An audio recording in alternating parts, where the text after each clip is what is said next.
For these farmers, cotton is not just another crop, it is a way of life. Cotton farming has been a lifeline for many families in Uganda. They built houses, took children to school, and lived a better life on just farming cotton. In the early 2000s, Uganda signed on the African Growth and Opportunity Act, a public law that would have given Uganda access to the US market. One of the key exports the country said would capitalize on was apparel, and cotton was expected to lead the way. Uganda failed to capitalize on the market. This is because years of underinvestment, low value addition has seen the sector struggle. There is no much sensitization the government has put in. Government etadde mu maayo sensitizing omugaso gwa pamba mu balimi. Ekintu kino kirabika nti bakirekedde nnyo baginas oba abaguzi baki bapamba. Uganda loses a fortune in exporting raw cotton. The losses are estimated at 2.5 trillion shillings every year, according to clothes manufacturer Fine Spinners. Yet, the sector still beams with immense opportunities. When the government committed to buying locally made masks last year at the start of the pandemic lockdown, Fine Spinners indicated that it had increased their employees from 1,500 to 1,800 people in just 2 months at their Bukolowi factory. It is the same story with Nitel in Jinja. Exporting raw cotton means such employment opportunities for young people and women are missed. Uganda grows cotton of medium to low staple length, which is very good cotton. However, our biggest limitation in Uganda is value addition. We have low domestic capacity to add value to our lead. We export about 95% of our lead in a raw form, meaning that this lead goes away with the employment to the abroad. This lead goes away with the revenue to the abroad and the import substitution.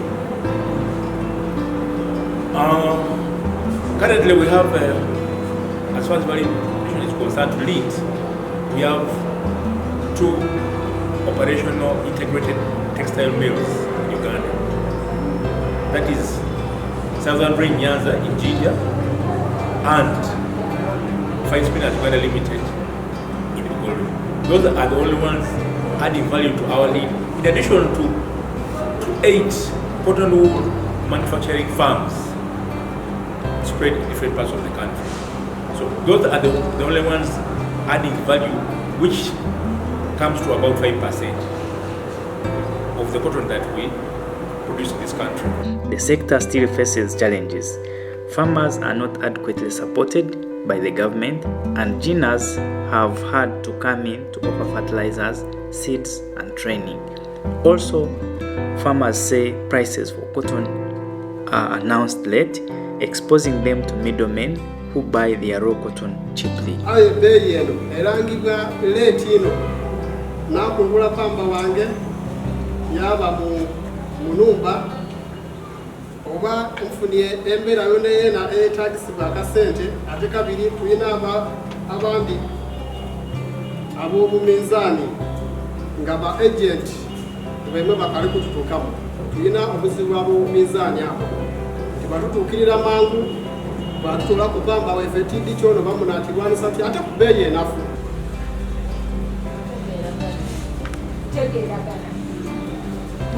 This has seen some farmers give up cotton for other crops, perhaps as a sign that granaries can't continue to do the heavy lifting. Farmers must henceforth continue to buy own seeds and fertilizers. This may turn more farmers away from the crop. We still do trainings for farmers on best farming practices, and still in coordination with the EPRC, and we're still talking about that fund that we contribute towards that. Maybe the easiest thing that could be done is to look at the budget that UGCA has. CDO has all those things.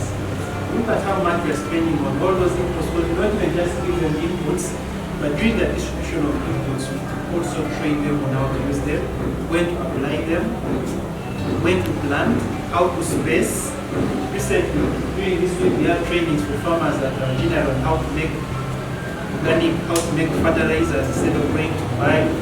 They make the fertilizers themselves using the local materials that we have. All those are different avenues through which that can be strengthened.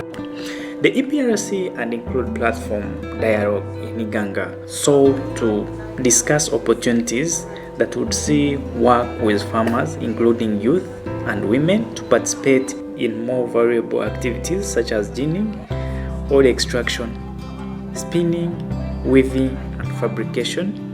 Encourage farmers to increase their acreage under cotton in areas with land such as eastern part of Uganda.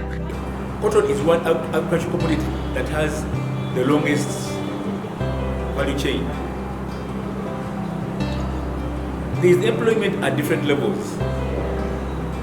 On the side of lint, there's so much that can be made from lint. So many factories can be set up, and those will create employment. Even handlooms is one area where from the yarn that is manufactured, that is made by the textile mills, young men and women would add value by way of handlooming.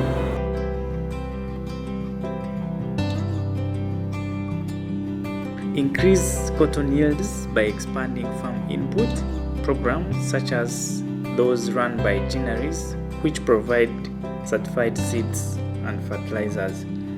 With more government support, the trend can change and the sector can be resuscitated, guaranteeing more jobs for youth and women. Yes, we're losing, like I said, we lose jobs. Because if added value, there will be job creation. If added value, there would be revenue that would come in as a result of selling value-added products like t-shirts, like bed sheets abroad, exporting, and even locally, selling locally. By adding value, we would stabilize and improve the price that is paid to the farmer. Because if added value, the textile manufacturers will be selling those value-added products at a good price, and we would see how we would add to the price that is paid to the farmer, and therefore improving it and stabilizing it. For the many lives making a living from cotton, it is a testimony that the sector is too big to be left to die. The value chain is long and can be a game changer in job creation.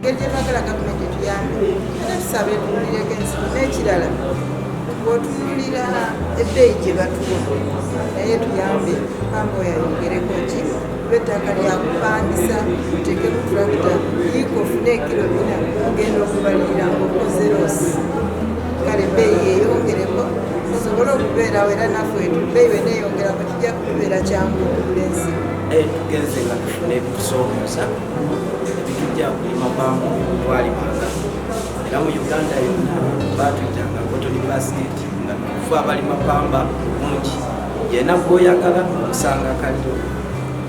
Ffe tusomedde mu pamba, bazadde baffe basomera mu pamba, ekaliro ng'okufuna ku nyumba olina kulima pamba olyokozimba ekyo, naye kati tekikyasoboka ebitusomooza omuli embeeyi eya wansi. Kati nga n'omwaka guno tugambe ffe bennyini twegenda okwegulira ebintu ebikozesebwa mu kulima pamba. This is seed cotton. This is what the farmer harvests to the cotton plant. It is seed cotton because it is composed of seed and fiber together. So this is what the farmer sells to the giner. A giner is somebody who owns the factory called a giner. And at the giner then, ginning takes place. And ginning is the separation of seed from the cotton fiber. So we end up with the fiber and seed. This is the fiber and this is the seed. So this seed is sold to a spinner or a textile manufacturer who will first of all spin and get yarn. Don't have yarn here, but will spin and get yarn, and then will either weave or knit and get fabric.